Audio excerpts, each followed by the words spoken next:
Alt season आएगा कि नहीं, हर किसी को इस क्वेश्चन का जवाब चाहिए।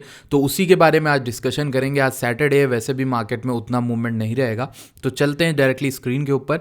अगर आपने अभी तक टेलीग्राम ज्वाइन नहीं किया है, डिस्क्रिप्शन में आपको लिंक मिलेगी, उस टेलीग्राम पर आपको सारी इन्फॉर्मेशन मिलती है। इनफैक्ट हमारे प्रो ट्रेडर्स कम्युनिटी से भी जुड़ जाइए, जो कि फ्री ऑफ कॉस्ट है, उसके बारे में आगे बात करेंगे। Let's get right into the video. ठीक, तो सबसे पहले हमारे सामने स्क्रीन आ जाती है एंड इस स्क्रीन में हमारे पास एक चार्ट खुला है जिसको कहते हैं बिटकॉइन की डोमिनेंस। नाउ जिनको नहीं पता बिटकॉइन की डोमिनेंस क्या होता है, बिटकॉइन की डोमिनेंस हमें यह बताती है कि बिटकॉइन का पूरे क्रिप्टो स्पेस में कितना डोमिनेंस है, यानी कितना शेयर बिटकॉइन का है। ठीक, तो पूरे मार्केट कैप जो क्रिप्टो में पूरा दुनिया का पैसा लगा है, उसमें बिटकॉइन में लगा हुआ पैसा कितना प्रतिशत बनाता है। सो एग्जैक्टली अगर हम इस समय देखें तो रिसेंटली जब हम 2024 के एंड में आ गए थे नवंबर की तरफ, तो इलेक्शन की वजह से हमें एक छोटा सा ऑल्ट सीजन दिखा था जिसमें बिटकॉइन की डोमिनेंस गिरने लगी थी and it went down and after that, अब ये तो सॉरी ये वाला नहीं है, इसको एक ईयर में करते हैं। तो यहाँ पर रिसेंटली आपको देखने को मिलेगा कि नवंबर, अक्टूबर, दिसंबर ये ऐसे महीने थे जिनमें हमको अच्छे खासे ऑल्ट सीजन मूवमेंट दिखा था। एंड वाई, बिकॉज यहाँ पर आप इस जगह पर देखोगे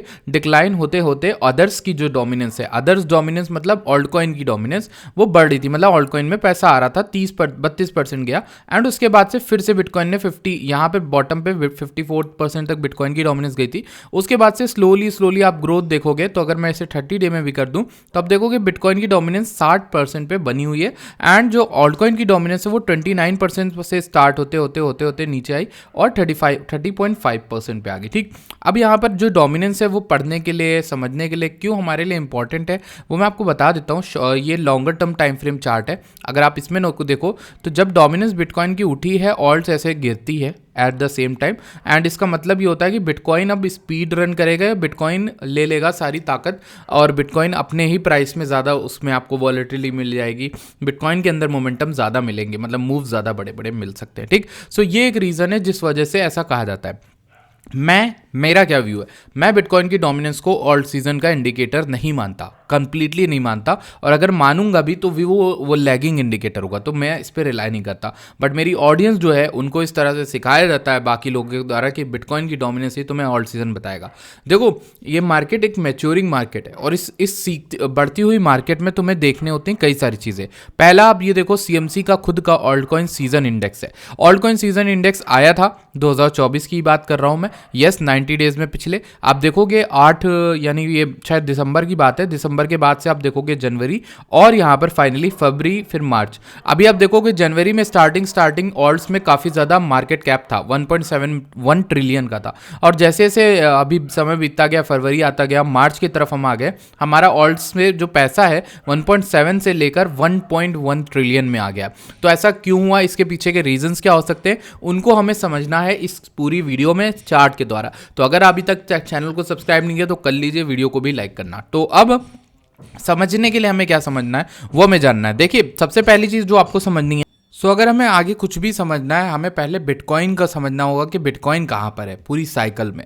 जब हम बिटकॉइन को समझते हैं, देखो पहले तो मैंने आपको जैसे बताया मैच्योरिंग मार्केट है। मैच्योरिंग मार्केट में आपको नई नई कैटेगरीज, नए नए बिहेवियर्स देखने को मिलेंगे। ये आप पहले भी देख सकते हो, जब स्टॉक मार्केट नया नया आया था तो लोगों को कहाँ पता होगा कि पहली बार में किस तरीके से चीज़ें रोल आउट करती हैं, लोग कहाँ जाते हैं, पैसा कहाँ मूव करता है। तो अभी आप देखोगे पिछले 2 बारी से ऐसा हुआ था, 2021 में, 2018 में, कि ऑल्ट सीजन में पैसा गया था। तब तक मीम्स कॉइन जैसी कोई चीज़ नहीं थी, मीम्स में उतना ज़्यादा इन्वेस्टमेंट नहीं था, लोग उसको प्रमोट नहीं कर रहे थे, कोई प्रेसिडेंट उसको नहीं आगे आके बात कर रहा था उसके बारे में। तो जो मीम्स में पैसा था वो इस बार गया। मेरी क्या थ्योरी कहती है, मैंने आपको बताया, अभी जनवरी में बताया, फरवरी में भी बताया, आज फिर मार्च में बोल रहा हूँ आपसे कि भाई जो मीम सीजन था ना, वही आपका शॉर्ट टर्म ऑल्ट सीजन था। बट ऑल्ट्स को हटा दो, मीम सीजन लगा दो। जो पैसा ऑल्ट में आना था वो आपका मीम्स में भी आया, और उस मीम में आपको पता नहीं है कि कितना पैसा एक्चुअली में डिप्लॉयड हुआ। अब आप कहोगे कि अरे मीम सीजन तो छोटा सा trillion market cap, million market cap में हुआ होगा, ऐसा मुझे आपको पता नहीं। वहाँ बहुत बड़ा गेम होता है और बहुत ज़्यादा डेटा तो रिपोर्टेड ही नहीं होता। तो अगर आपको पूरा समझना है तो आपको सोलाना की एक्टिविटी देखनी पड़ेगी पूरी। तो जैसा मैंने बताया, सोलाना की एक्टिविटी तो आप देख नहीं पाओगे। तो बिटकॉइन को हम समझने की कोशिश करते हैं कि बिटकॉइन कैसे हमें इंडिकेशन दे सकता है कि क्या ऑल्ट सीजन आने वाला है कि नहीं आने वाला है। तो बिटकॉइन में अगर हम नोटिस करें, सबसे पहले हम 3 चीज़ों को देखते हैं। ठीक है, वो 3 चीज़ें हमारी कौन सी हैं वो मैं आपको बता देता हूँ। पहली हम देखते हैं फंडिंग रेट को, and second we look at open interest aggregated data, and third हम देखते हैं वॉल्यूम डेल्टा को। तो ये जो नीचे वाला वॉल्यूम डेल्टा, ओपन इंटरेस्ट और फंडिंग रेट है, ठीक। जब हम बिटकॉइन को समझने की कोशिश करें तो पहले तो बिटकॉइन में डर का माहौल है। डर का माहौल आप ऐसे फियर एंड ग्रीड इंडेक्स से भी देख सकते हो। ये फियर एंड ग्रीड इंडेक्स में ये 25 पर चल रहा है, ठीक है। तो लोग जो है काफी ज्यादा डरे हुए हैं इस समय, और इस फियर के लेवल पे हम यहाँ पर लास्ट टाइम कब आए थे मैं आपको दिखाता हूँ। हम इतना गिर गए थे, ये था अगस्त 2024 की बात, जब हम फियर में थे 26 तक आया था index, and this was the place जहां से मार्केट ने क्या स्काई रॉकेट करना स्टार्ट किया। और अभी हम लोग 85K 86K के अराउंड है, तब भी मार्केट यहाँ पर फियर एंड ग्रीड इंडेक्स में 20 टच करके आया, ठीक। तो जब भी फियर एंड ग्रीड इंडेक्स इस तरह से जाता है तो कहीं ना कहीं हमें रिवर्सल आसपास ही दिखता है। क्या ये रिवर्सल आएगा हाल फिलहाल में, वो हमें समझना है। तो उसके लिए हमें पहले बिटकॉइन के OI को समझना पड़ेगा। OI का क्या बिहेवियर है, देखिए जब ओपन इंटरेस्ट हाईएस्ट होता है ना, दैट मीन्स कि मार्केट के पार्टिसिपेंट्स बहुत ज़्यादा कंफर्टेबल और बहुत ज़्यादा ग्रीडी हो रहे हैं टू ओपन नए लॉन्ग पोजीशन या फिर शॉर्ट पोजीशन। तो जब तक OI ये इंक्रीज नहीं होगा ना मार्केट में, तब तक लोगों का यहाँ पर रुझान मार्केट से जाता रहेगा और लोग बोर्डम मार्केट इसको कह के निकल जाएंगे इससे, ठीक। अब देखो लास्ट टाइम जब हमने यहाँ पर डाउनफॉल किया था इस जगह पे, तो जब मैं था उस समय आपके साथ 12 बिलियन से OI चला गया था 7 बिलियन 9 बिलियन के अराउंड, ठीक। तो ये जो पूरा OI में डंप आया, उसके बाद हमें एक फ्लश, ये पूरा फ्लश हो गया, 36% का डंप था, OI पूरी तरह से डेड हो गया। उसके बाद हमें यहाँ पर एक बड़ा पंप देखने को मिला, OI पूरा सिग्निफिकेंटली 116% पंप हुआ। OI यानी ओपन इंटरेस्ट। ओपन इंटरेस्ट हमें बताता है क्या लोग इंटरेस्टेड हैं लॉन्ग या शॉर्ट करने में मार्केट में। अब अगर हम टॉप से देखें OI कितना गिर गया, OI ऑलमोस्ट 33% गिर गया। ये नंबर उसी नंबर के अराउंड है जितना यहाँ पे डंप आया था, ठीक। तो अब क्या हो सकता है, देखो OI हटा देना का मतलब ये होता है कि लोगों का पैसा बनना बंद हो जाएगा। किनका पैसा बनना बंद हो जाएगा, वो जो लिक्विडेट कराते हैं लोगों को, वो जो चाहते हैं कि मार्केट में नए पार्टिसिपेंट आए, वो जो SL हंट कराते हैं। तो मार्केट मेकर या फिर वेल जो लोग होते हैं, बड़े लोग या फिर एक्सचेंजेस होते हैं, उनका पैसा बनता है यही सब करने से। तो अगर वो मार्केट को हिला नहीं पाए या फिर उसमें इंटरेस्ट जाता रहेगा मार्केट में एक पॉइंट के बाद, तो लोगों का प्रॉफिट होना बंद हो जाएगा। इसीलिए मैं ये कहता हूं कि लास्ट के कुछ 2-3 दिन में मुझे कुछ संकेत दिख रहे हैं, हालांकि मैं कंफर्म नहीं हूं, मुझे थोड़े और कंफर्म चाहिए। या तो ऐसी कोई बेरिश सी न्यूज आ जाए जिसमें हमें एक विक मिल जाए लंबी सी, और अगर हमें वो विक मिल गई ना तो हमें बहुत मजा आएगी, क्योंकि मार्केट में बहुत अच्छा हमें एक पोजीशन बनाने की वो है मिल जाएगी, अपॉर्चुनिटी मिल जाएगी, ठीक। अब यहाँ पर अगर हम गौर से देखें तो मैं आपको पिछले कुछ दिनों में बता रहा हूँ कि बिटकॉइन में ये वाला लेवल अनटेस्टेड है, बट आई थिंक कि मेरी तरह बहुत सारे लोग 73.9K का वेट कर रहे होंगे, ठीक है। 78K की लॉन्ग मैंने आपको बताई थी, वाई, क्योंकि 78K पे बहुत सारे लोग लिक्विडेट हुए। अब हो सकता है हम वहां कभी ना जाए, हो सकता है हम कल ही परसों वहां चले जाएं, ठीक। तो एनीथिंग कैन हैपन, बट आप कैसे इसको डिसाइड करोगे, सिंपल थिंग है। आपको ऑल्टकॉइन के लिए वीडियो देख रहे हो आप, ये आपको ऑल्टकॉइन का प्लान चाहिए, मैं ऑल्टकॉइन का ही प्लान बता रहा हूं। देखो आपको क्या करना है कि you have to see bitcoin, and आपको बिटकॉइन में बाउंसेस देखने। अब जैसे बिटकॉइन में RSI को आप लगा सकते हो, ठीक है, स्टोकेस्टिक को लगा लो, आप कोई भी RSI को लगा लो, ठीक। आपको ये वाला RSI तो ऊपर का दिखा रहा है भाई, चलो ठीक है, इसको हटाओ, नॉर्मल RSI लगाते हैं, relative, and let me just show you RSI। सो इसमें RSI है कि नहीं देखते हैं एक बार, इसमें आई थिंक है नहीं, तो हमें चार्ट में जाकर ही देखना पड़ेगा। तो चार्ट में अगर हम जाकर देखेंगे तो इसके बिटकॉइन के हम देखते हैं BTC के चार्ट में, एंड लेट्स सी कि RSI कहाँ पर है, ठीक। So just let's see, relative strength index को मैंने यहाँ पे लगा दिया। सो अब हमें जब डेली में, सॉरी वीकली का ये RSI, ठीक, तो जब वीकली का RSI है वो हमें क्या बता रहा है बिटकॉइन में, हमें एक चीज क्लियर कट बता रहा है दैट वीकली में बिटकॉइन जो है एक बेरिश RSI बना रहा था, डाइवर्जेंस, जो मैं आपको बता चुका हूँ कंफर्म करके, और गिर गया। अब ये कहाँ है, ये 50% के राउंड आ गया। 50% इज गुड एरिया। अगर आपको पता है लॉन्ग टर्म में मार्केट बुल मार्केट में है तो 50% पे बाइंग करने वाला जनरली एक बेटर इन्वेस्टर होता है रेदर देन ऊपर 80 या कहीं पे बाय करने वाला, और यहाँ पे बाय करने वाला तो और भी परफेक्ट होता है, बट वहां की अपॉर्चुनिटी अभी तो आपको नहीं मिली, ठीक। तो जब वीकली में ये डाइवर्जेंस दिखी थी तब आपको बुल मार्केट का एक संकेत मिला था हालांकि, लेकिन अभी अगर ये चीज टूट गया ये लो RSI में, तो हम नीचे आ सकते हैं और ये बेयर मार्केट का संकेत होगा। अब बेयर मार्केट में आपके टारगेट्स क्या होंगे, ये वीकली का 200 EMA है। अगर हम वीकली का 200 EMA देखें तो हम वहां तक गए बेयर मार्केट में, एंड बेयर मार्केट में हम यहाँ पे उससे भी वीकली 200 EMA से गिरे 43%। तो अगर ये हमारा 200 EMA 43% भी गिरे तो हम 30,000 ज़्यादा से ज़्यादा आएंगे मैक्स। तो मेरा तो अनुमान वो है बेयर मार्केट का, बट अभी हम बेयर मार्केट में नहीं। तो मैं कह रहा हूँ, मेरा कहने का मतलब है कि अगर हम एक और विक देते हैं नीचे, या फिर इसको आप डेली में देख लेते हो तो आपको पता चलेगा डेली में बिटकॉइन किस तरह से प्ले कर रहा है। तो अगर आपको डेली में बिटकॉइन यहाँ पे बाउंसी लग रहा है आरएसआई की जगह पे, तो आप उस समय अपने फेवरेट ऑल्ट कॉइन्स उठा सकते हो। जैसे मैं अगर आपको बताऊं तो आप टोटल 3 देखते होगे, राइट। तो टोटल 3 जो होता है वो बताता है कि बिटकॉइन इथेरियम के अलावा मार्केट में कितना पैसा है, ठीक। सो ये जो टोटल 3 है ये डेली की 200 EMA के अराउंड ही बैठा हुआ है, ठीक। ये भी बैठा हुआ है। अब आपको इसमें क्या संकेत दिख रहे हैं? अभी तो संकेत नहीं दिख रहा है, जैसे इसका आरएसआई बता रहा है कि थोड़ा सा हो सकता है नीचे और है, और इसमें भी आपको बेरिश डाइवर्जेंसी एक तरह की बनती दिख रही है। तो टोटल 3 उठा तो है लेकिन उतना नहीं उठा है, ठीक। और हालांकि अपना प्रीवियस ATH भी नहीं उठाया और वहीं से डिस्ट्रीब्यूट करके गिर गया। तो ये एक संकेत है जो थोड़ा सा खतरनाक है हमारे लिए। अब ऐसे में हमें एक और चीज देखनी होती है, वो होती है इथेरियम। जब हम इथेरियम को देखते हैं ना, मैंने आपको एक चीज बताई थी जो लोगों को डरा रही थी बहुत, बट मैं आपको क्लियर कट बताता हूं। इथेरियम में क्या है ना, ये जो ट्रेंड लाइन जब टूट गई 2022 बॉटम से, तो इथेरियम में $740 का एक अच्छा सपोर्ट है। अब इथेरियम आपको पता होगा कि डायरेक्टली जो है कनेक्टेड होता है अच्छे यूटिलिटी ऑल्ट सीजन से, यानी डीफाई सीजन या ऑल्ट कॉइन सीजन अगर आपको चाहिए तो। अब उसमें आपको थोड़ा सा घबराने की बात क्यों है? क्योंकि हमने 0.5 को तो तोड़ दिया और अभी हम गोल्डन पॉकेट में हैं एकदम बॉटम से, अगर हम फिब देखें, ठीक। तो अब ये एरिया क्यों जरूरी है इथेरियम के लिए, ये मैंने आपको बताया कि इथेरियम यहाँ पे मेरे लिए पर्सनली एक बाइंग जोन में है। मैं यहाँ पर इथेरियम को बाय करूंगा, और वो इसलिए करूंगा क्योंकि एक अच्छी बेट है रेदर देन बेवकूफों की तरह ऊपर बाय करना या कुछ और करना। तो सबसे बढ़िया तो ये है ना, अगर आपको शाणे इन्वेस्टर बनना है, स्मार्ट इन्वेस्टर, तो आपके लिए बेटर वे तो यही है। अब यहाँ से गिर गया तो वो तो कोई नहीं जानता ना, वो तो मैं भी नहीं जानता, कोई नहीं जानता, लेकिन आपका फर्ज जो एज अ ट्रेडर है वो एक अच्छे लेवल पे लॉन्ग्स और शॉर्ट्स करना है। तो मेरे लिए ये लेवल ऐसा है जहां पे मैं थोड़ा सा बाय करने की सोचूंगा। अब सेकंड क्या है मेरी थ्योरी में, दैट इज कि इथेरियम में वीकली में हम ऑलमोस्ट यहां तक आ गए, एंड अगर हम ऐसा आके पूरा नीचे ना जाएं तो ये थोड़ा सा अनकन्फर्म्ड है। हालांकि हमने पहले भी ये किया है, यहां तक इथेरियम का वीकली चला गया था इस जगह पर और यहां से ऊपर पंप आ गया था, ठीक। तो आई एम टेकिंग द बेट, मैं ये सोच रहा हूं कि मैं थोड़ा सा तो यहां बाय करूंगा, ठीक। इस जगह पे बाय कर ही लिया मैंने, ठीक। अब सेकंड ये होगा कि अगर आप इथेरियम को बाय करना चाहते हो तो उसमें मैंने अभी रिसेंटली अपने प्रो ट्रेडर्स ग्रुप में टेलीग्राम की कम्युनिटी पे एक पोस्ट डाला था, उसमें ये बता के वार्न कर दिया था कि इस एरिया के नीचे यानी 1500 से लेकर 1800 का एरिया जो है हमारा, ये एक ऐसा एरिया है जहां पर बहुत मैसिव लिक्विडेशंस हैं, ऑर्डर ब्लॉक भी हैं। तो अगर हमें वहां तक की विक मिलती है तो 100% कंफर्म, 100% नहीं बोलूंगा यार, मतलब फाइनेंशियल इंडस्ट्री वहां मैं 100% तो नहीं बोल सकता, बट रिस्क है, लेकिन फिर भी मैं ये कहूंगा कि ये बहुत सॉलिड एरिया होगा जहां से एक बाउंस तो बनना ही चाहिए। आई थिंक 70 से 80% के चांसेस होंगे, ठीक है, कि यहां से एक बाउंस बनेगा, ठीक। मेरा 2 ही अनुमान है, पहला वो बाउंस और दूसरा ये मेरा मैक्सिव बाउंस है, यानी कि यहां पे अगर मार्केट चाहे इस वीकली को रीसेट करने के लिए, आरएसआई को एकदम नीचे लाने के लिए, एकदम बेरिश करा देने के लिए यहां पर ले आया अगर, तो फिर ये एक विक मार सकता है 1500 तक और वहां थोड़ा सा चॉपी करके फिर एक मैसिव रिवर्सल और बुल रैली आ सकती है।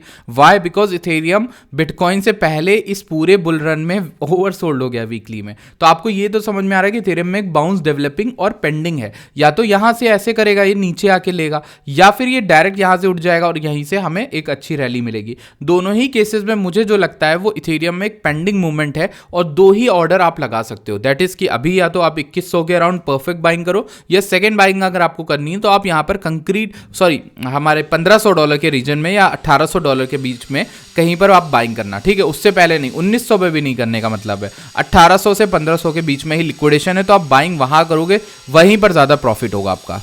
तो अगर अब हमें नेक्स्ट चीज़ देखनी तो वो ये ज़रूरी होगा कि हम सोलाना को एनालाइज करें, क्योंकि ये इकलौता ऐसा कॉइन है जो इस पूरी साइकिल में सबसे ज़्यादा छाया हुआ है, सबसे ज़्यादा इसने यहाँ पर टीआरपी बटोरी थी। तो मैं उसके बारे में बात करूँ तो उसमें एक सिंपल से फैक्ट है, ये कोई भी बता देगा, मैंने कोई इंडिकेटर कुछ नहीं लगाया, मैं कोई ईएमए भी नहीं यूज़ करूँगा, हटा दूंगा, डिलीट कर दूंगा।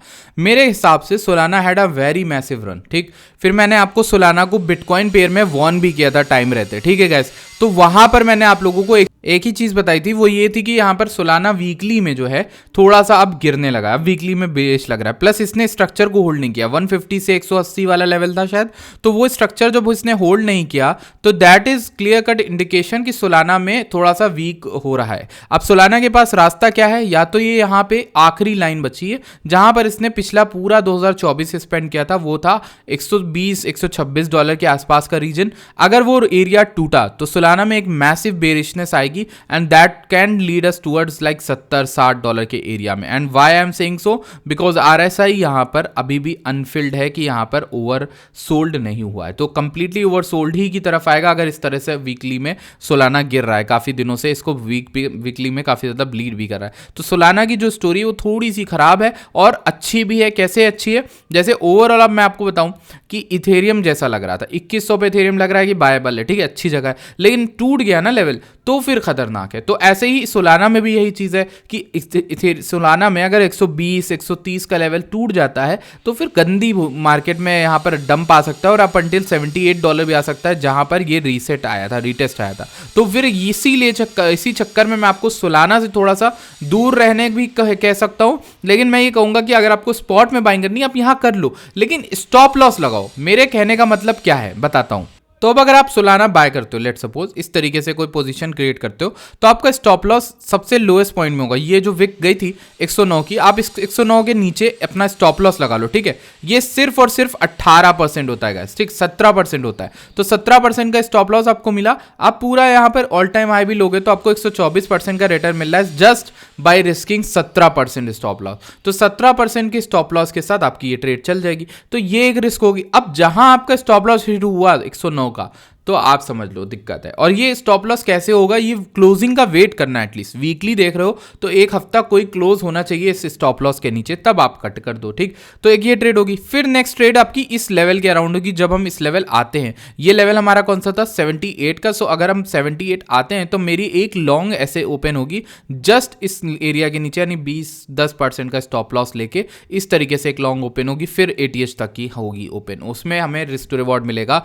23:1 का, 23:1 का। तो 2 ट्रेड सोलाना में इस तरीके से बन जाएंगी मेरी, ठीक। ऐसे ही मैंने आपको ETH में बताया, चलो जैसे अभी इसमें बताया वैसे ETH में भी आपको ट्रेड्स बता देता हूं, ठीक। तो जैसे ही मैं रिमूव करूंगा इसको, तो मैं तो ETH में एक ट्रेड यहां पे लूंगा, जैसा मैंने अभी अपने चैनल और प्रो ट्रेडर में बताया कि विक के जस्ट नीचे स्टॉप लॉस लगा लूंगा और ATH तक की एक मेरी ट्रेड बनेगी। And that would completely mean कि मुझे 10:1 की ट्रेड मिल रही, ठीक। या तो अगर ये प्ले करेगी, अगर ये नहीं प्ले करी तो मैं ये $1600 की ट्रेड लूंगा। अब 1600 क्यों, तो क्योंकि 1500 से 1800 के बीच में लिक्विडिटी है, तो मैं बीच में कहीं ऑर्डर लगाना चाहता हूं और मेरा स्टॉप लॉस जस्ट इस विक के नीचे होगा। हालांकि मुझे लगता है इथेरियम विक कर सकता है, SL हंटिंग कर सकता है इसके नीचे आगे, इसलिए मैं कुछ ऐसा करूंगा कि मैं वेट करूंगा कि किसी तरह की वीकली या फिर डेली की क्लोजिंग तो नहीं हो रही। अब देखो यहाँ पर 2 और चीजें हैं। पहली चीज की एम बन रहा है, ठीक है, डबल टॉप ट्रिपल टॉप कह लो, और वो भी एक्सटेंड हो रहा है। नेकलाइन तो ब्रेक होती दिख रही है। तो अगर नेकलाइन ब्रेक हो रही है ना गाइस, तो फिर ये नीचे आ सकता है, और अगर नीचे आता है तो वीकली का ये भी फुलफिल हो जाएगा और हमारा 1500 से 1800 की लिक्विडिटी हो जाएगी, तो ये थोड़ा नीचे आ सकता है। तो मेरे कहने का मतलब ये एक बाइंग तो यहाँ बनती है। अगर SL हिट हो गया कोई बात नहीं, दिक्कत मत, रोना मत या फिर परेशान मत होना, ये नीचे आएगा, हम दोबारा री एंट्री करेंगे यहाँ कहीं पे, फिर वहां से अच्छा रिस्क टू रिवॉर्ड मिलेगा। मैं बताता हूँ क्यों, क्योंकि ये फिर वीकली में ओवरसोल्ड होगा, तो फिर ये टॉप तक का तुम ट्रेड ले सकते हो और ये 19:1 का होगा, नहीं 20 बनाओगे एक गवाकर, तो ये एक बहुत बेहतरीन ट्रेड आपकी बन के निकलेगी, क्योंकि आपको ये एक ओवरसोल्ड वीकली के रीजन में मिलने वाला है इथेरियम, ठीक। सो मेरा बेट इथेरियम में अब यही है कि मैं इथेरियम को बाइंग करना स्टार्ट कर रहा हूँ 2100 से 1500 के बीच में, और यही मेरा बेस्ट लेवल रहने वाले हैं इथेरियम को लेकर, क्योंकि सारी थीसिस यही बता रही वहां पे आपको अच्छा मिलेगा। अब आपको आपके सवालों के जवाब मिल गए कि सोलाना, इथेरियम और सबको आप बाय कब कर सकते हो, जब इथेरियम एक्चुअली में वहां पर आपको मिले। पहला आप 2100 पे एक बेट लगा सकते हो, जहां 2100 पे अच्छा सपोर्ट है। अगर सोलाना इथेरियम इसको तोड़ता है तो मैं 1500 से 1800 के बीच में सेकंड बाइंग करूंगा। सिर्फ ये 2 बाइंग करनी, इसके अलावा कोई बाइंग नहीं करनी है। और स्टॉप लॉस नीचे 10-20% का लगा लेना। आपको जो ऑल्ट पसंद है आप ले सकते हो, ऑल्ट कॉइन्स जो भी इथेरियम से जुड़े, चाहे आप ENA लेते हो, ENA बहुत बेहतरीन पंप किया है। मैं आपको ENA के बारे में समझा देता हूं। ये मेरी एक ट्रेड थी जिसका स्टॉप लॉस हंट भी नहीं हुआ, और आप देखोगे स्टॉप लॉस भी नहीं गया, ठीक है। 13% का स्टॉप लॉस दिया था, परफेक्ट 37% की एंट्री थी, and again it is giving me profit, ठीक, ऑलमोस्ट 20% का, ठीक। यहां पे पंप कितना किया था, ऑलमोस्ट 26% पंप किया था, ठीक। तो ये 2 बार ट्रेड चली और बेहतरीन ट्रेड चली ENA के अंदर, ठीक। अब आप ENA देख सकते हो, आप ZK देख सकते हो, जो गिर गए, जो इथेरियम को फॉलो करते हैं उनको बाय कर सकते हो, क्योंकि इथेरियम ओवरसोल्ड दिख रहा है ना। तो आप ऑल्ट कॉइन्स में जाओ जो इथेरियम से कनेक्टेड है, वो अच्छे हो रहेंगे। चाहे आप यूनिस्वैप जाओ, चाहे आप सुशी स्वैप जाओ, चाहे आप वो कौन सा था, काऊ प्रोटोकॉल जाओ, चाहे आप XRP जाओ, सोलाना जाओ, आप कोई भी लो, नहीं फर्क पड़ता। बट फर्क ये पड़ता है आपको इथेरियम को सही जगह पे देखना है, तब आप ऑल्ट कॉइन की बाइंग स्टार्ट करोगे। मेरी कहानी समझे, पूरी वीडियो बनाने का मकसद ही ये था कि आप इथेरियम में वेट करो, इथेरियम कब ओवरसोल्ड और अच्छी जगह पे आता है, आपको इथेरियम को देख के ऑल्ट कॉइन्स की पोजीशन बनानी है। अब हम वो बेवकूफ़ी नहीं करेंगे, अब हम वो गलती नहीं करेंगे कभी भी जो हमने पिछली बार करी कि हम सिर्फ ऑल्ट कॉइन का चार्ट देख रहे थे, हम बिटकॉइन को भी नहीं देख रहे थे। बिटकॉइन की कहानी कह रही कि हाँ भाई वो नीचे आ सकता है थोड़ा सा, और इथेरियम की कहानी भी कह रही थोड़ा आ रहा है, तो सब कुछ मैचिंग टोन पे है, तो फिर हम क्यों जल्दीबाजी करें और क्यों गलत डिसीजन लें। ठीक, इसी के साथ अगर आपको ये वीडियो पसंद आई हो तो प्लीज़ इस वीडियो को लाइक करिएगा, चैनल को सब्सक्राइब करिएगा। और एक और चीज़ मुझे आप लोगों के साथ शेयर करनी थी कि अगर आपने बिंगेक्स पे ट्रेडिंग नहीं करी तो बिंगेक्स पे भी ट्रेड कर लो, डिस्क्रिप्शन में लिंक मिलेगा, क्योंकि वहाँ पर बोनस आपको मिलेंगे। उसके साथ आप हमारी प्राइवेट कम्युनिटी में जुड़ सकते हो जिसका नाम है प्रो ट्रेडर कम्युनिटी। कल मैंने एक शॉर्ट दी, फिर उसमें भी प्रॉफिट कराया। मैं आपको एक लाइव दिखा देता हूँ कि हमारा 85% का विन रेट चल रहा है। 6 ट्रेडे विन है, 1 लॉस है, 7 ट्रेडे टोटल आई थिंक दी हैं। और आप देख सकते हो एवरेज मूव कैप्चर्ड ज़्यादा ही है इस महीने का। और आप देखोगे अगर आपने 1000 से स्टार्ट किया तो आपके $1187 पहुंच गए हमारी ट्रेडें लेके। ये सारी बिटकॉइन की ट्रेडें हैं जिनको मैं एक्सेल शेयर करता हूं अपनी कम्युनिटी के साथ, ताकि आप लोग को ये पता हो कि एक्चुअल हम वर्क करते हैं। ठीक है, इसी के अलावा एक मैं नॉन KYC एक्सचेंज यूज़ करता हूं जिसका नाम है ब्लूफिन, इसकी भी लिंक आपको डिस्क्रिप्शन में मिलेगी, इससे भी आप जुड़ सकते हो। अगर आप इस बिना KYC के आराम से मज़े से ट्रेड करना चाहते हो तो आप इस पर ट्रेड करो। ठीक है, ये भी इस पर मैं करता हूँ, आपको स्क्रीनशॉट दिखा दूंगा। मैंने कल परसों इसमें ही ट्रेड ली थी, बहुत बेहतरीन एक्सचेंज है। कोई डर नहीं रहता कि आप ले ना पाओ, ले लो, या फिर कोई कल को आपका देख रहा है, नहीं, सिर्फ ईमेल से क्रिएट हो जाता है अकाउंट और कोई दिक्कत नहीं। ठीक, so I will see you guys in next video, bye bye, take care.